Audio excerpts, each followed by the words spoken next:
ve belgeleri yırtıp atacak siyasi, ekonomik ve askeri güce sahip olduğunu anlayacaksınız.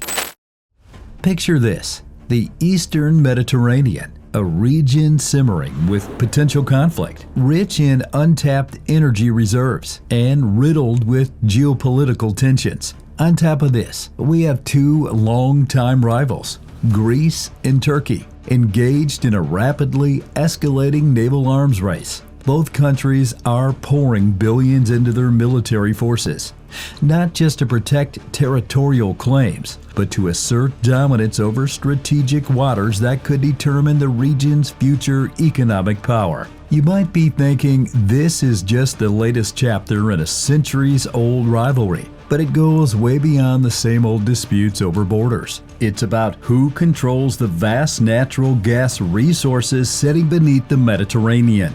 Whoever dominates these waters could hold the keys to hundreds of billions of dollars in energy reserves. And both Greece and Turkey know this. And the question on everyone's mind is, who will come out on top?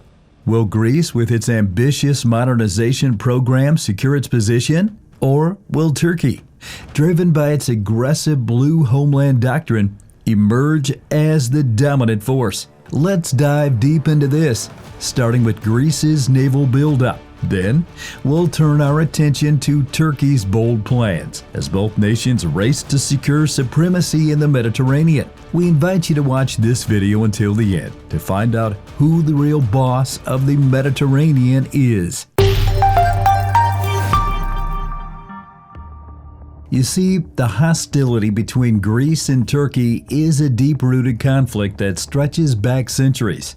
In fact, the tensions between these two nations are born out of territorial disputes, national pride, and evolving political landscapes. But as a quick reminder, this rivalry isn't just about the past. It's still very much alive today, with both nations racing to dominate the Eastern Mediterranean. But what's even more distressing is that this tension can be traced back to the fall of the Byzantine Empire and the rise of the Ottoman Empire, which held Greece under its control for nearly 400 years. The War for Greek Independence in 1821 set the stage for a long and strained relationship, punctuated by wars, territorial disputes, and fierce nationalist movements. Here's the thing. It wasn't just the 19th century that saw explosive moments. The Greek-Turkish War from 1919 to 1922 was a major turning point. The resulting Treaty of Lausanne in 1923 redrew borders, but also left room for future disputes. Even worse, the Cyprus crisis of 1974, which led to a Turkish invasion and division of the island, further solidified the deep mistrust between these nations. I'm going to explain how all of this played into their maritime tensions. But the big deal about it is that these hostilities flare up periodically, like the 1976 crisis when Turkey sent a research vessel into disputed Aegean waters, sparking conflict with Greece. As it turns out, the crisis was diffused through diplomatic negotiations, leading to the Bern Agreement. But that's not all. A similar situation unfolded in 1987 when Turkey again sent a research vessel, this time called Sismik, into contested waters. Greece responded by mobilizing its navy, and what happened next? I actually don't think anyone has gotten to the bottom of that because the potential for war was very real. But intense diplomatic efforts, particularly by the U.S. and NATO, managed to de-escalate the situation. But looking at the bigger picture, in 1995, Turkey issued a casus belli, essentially declaring that any attempt by Greece to extend its territorial waters beyond 6 nautical miles would be considered an act of war. Think of it this way. This threat has hovered over their relations ever since, keeping the Aegean at the core of their disputes. Then in 1996, the EMEA crisis erupted, centering around 2 uninhabited islets claimed by both nations, leading to a standoff that almost resulted in war before U.S. diplomacy again stepped in to cool things down. Now, let's make this clear. This tension has only grown with recent discoveries of natural gas in the eastern Mediterranean, particularly in the waters near Egypt, Cyprus, and Israel. These finds have turned the region into a battleground for geopolitical and economic competition. In other words, the energy resources here are massive, with estimates suggesting the area holds 122 trillion cubic feet of natural gas and 1.7 billion barrels of oil, worth potentially hundreds of billions of dollars. Well, as most of you might already know, Greece has been exploring these opportunities since at least 2010. Initial surveys by Hellenic Petroleum south of Crete laid the groundwork for what's now a massive energy push. To put things into perspective, ExxonMobil and Hellenic Q Energy have since joined forces for more extensive surveys in the region, and preliminary data points to huge gas deposits, up to 600 billion cubic meters, positioning Greece as a significant energy player. In response to Greece's moves, Turkey signed a highly controversial maritime deal with Libya in 2019, claiming expansive EEZs that overlap with Greek waters. The truth is, Greece and much of the international community view this deal as illegal. And in case you're not aware, Greece quickly signed its own maritime agreements, first with Italy and then with Egypt in 2020, to define zones for exploration and drilling. Meanwhile, tension spiked even higher in August 2020 when Turkey sent its research vessel Oryx Reis, backed by warships, into waters near the Greek island of Castellorizo, territory within Greece's exclusive economic zone, but close to Turkey's southwestern coast. But what happened next would shock everyone. The two navies faced off in one of the most serious escalations in years, as both sides vied for control of these resource-rich waters. As if that's not all, both Greece and Turkey are pouring billions into building cutting-edge naval fleets. Turns out that this arms race is not just about who controls the resources, it's also about securing their geopolitical futures. But here's the crazy part. This naval buildup goes far beyond just economics. It's about projecting power, asserting sovereignty, and shaping the strategic balance of the region. So what does this mean for the future? As you'll later find out, the answer is in the naval strategies both nations are employing to secure dominance in the region. Let's take a closer look at how Greece is preparing to protect its waters and its future.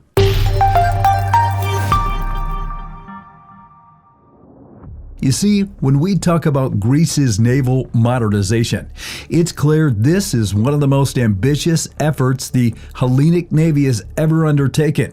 In fact, by 2035, we could see a transformation that will make Greece's naval power a formidable force in the eastern Mediterranean.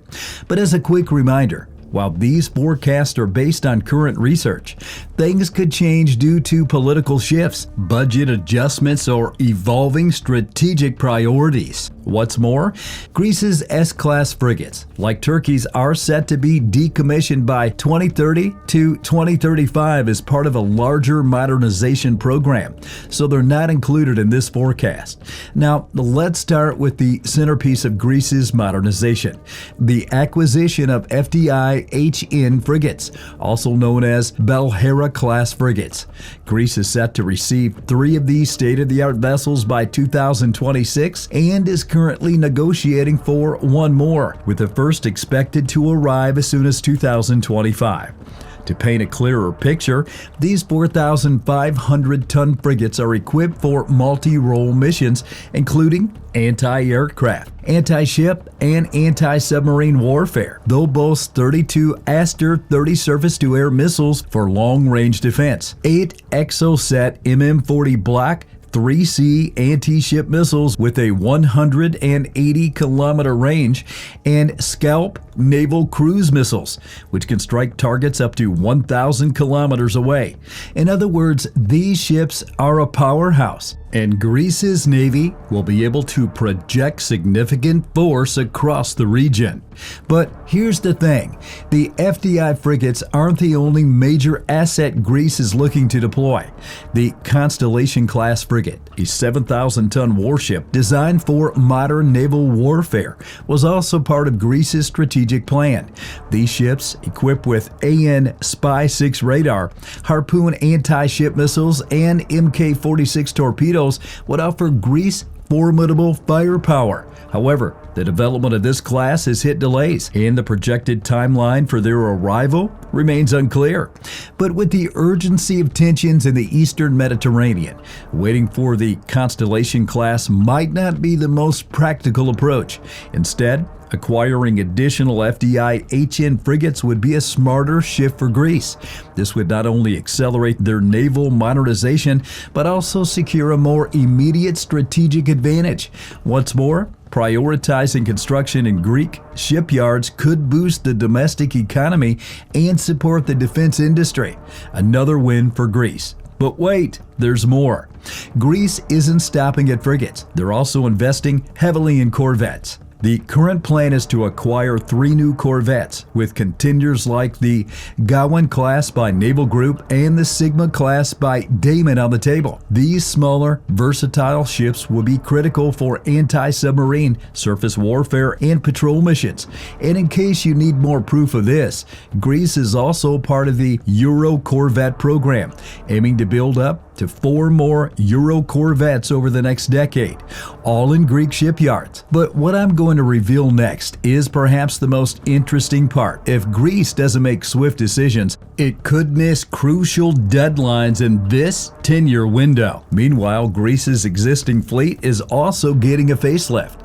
The Meko 200 HN frigates, which have served the Hellenic Navy for years, are undergoing midlife upgrades. Though the upgrades are more focused on electronics, radars, and weapon systems rather than a full modernization, these changes will extend the ship's operational life by about 15 years. Now, let me make this clear. While these upgrades are essential, they're also lighter than originally planned, ensuring the Meko frigates can still play an active role while newer ships are brought into the fleet.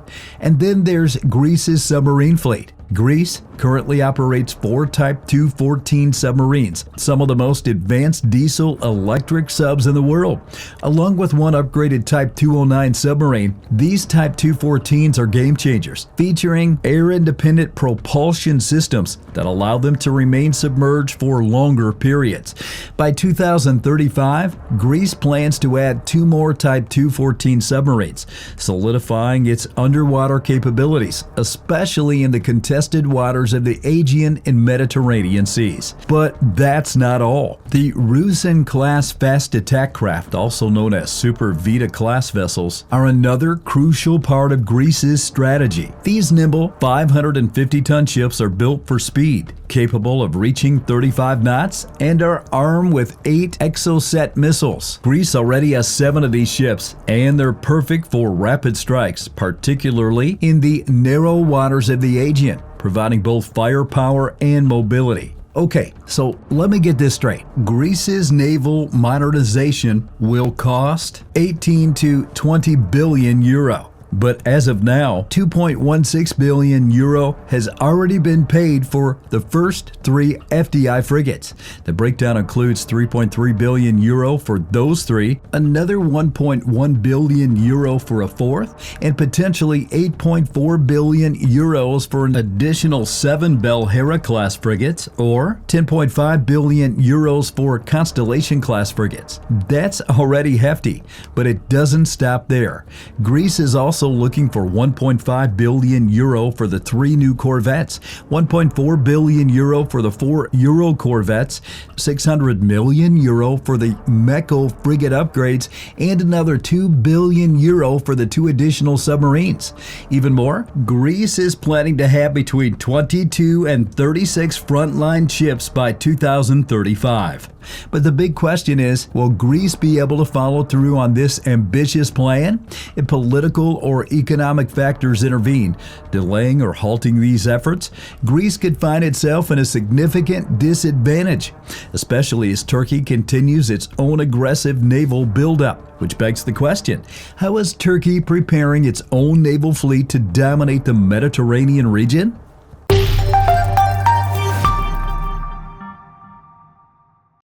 Here's the thing. Turkey's naval buildup isn't just about adding ships to its fleet. It's part of a grander strategy called the Blue Homeland Doctrine, which aims to extend Turkey's control over the Aegean, Eastern Mediterranean, and Black Sea. You see, this doctrine has sparked a lot of tension with Greece, as both nations are determined to assert their dominance in these disputed waters. But what's even more interesting is that Turkey's not only modernizing its fleet, but also becoming more self-sufficient by producing much of its naval hardware domestically.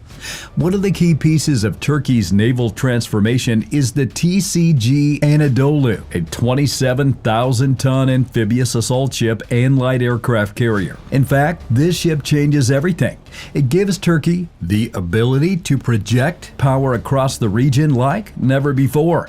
But that's not all. The Anadolu can carry drones, helicopters, and vertical takeoff aircraft, making it an incredibly versatile force in the Mediterranean. With space for 1,200 personnel, including Marines, it can act as a command center for amphibious operations. But Turkey's plans go far beyond the Anadolu. The TF-2000 destroyers, with 4 units expected by 2035, are set to become the backbone of Turkey's future fleet.